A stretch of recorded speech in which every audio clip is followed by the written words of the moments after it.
మూడవ ప్రాసురము. వన్నెల చిన్నెల చిన్నారులారా, పుణ్యమైన వ్రతమాచరించరా వంద.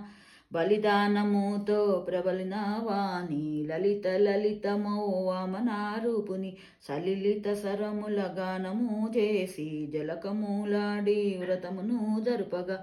వన్నెల చిన్నెల చిన్నారులారా, పుణ్యమైన వ్రతమాచరించర, హర్షముతో భువి హర్షించగను.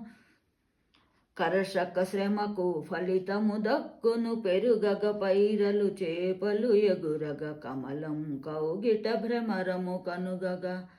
వన్నెల చిన్నెల చిన్నారులారా, పుణ్యమైన వ్రతమాచరించరా, పశ్చిమై గోవుల పాలు వెన్నెలత, సస్యశ్యామలౌమౌ భువి అంతయు, రేపల్లె అంత వైభోగములతో గోపాంగనాలు చేయగా వ్రతము, ఈ పల్లె అంతయు శోభలు చిందగా. వన్నెల చిన్నెల చిన్నారులారా, పుణ్యమైన వ్రతమాచరించరా.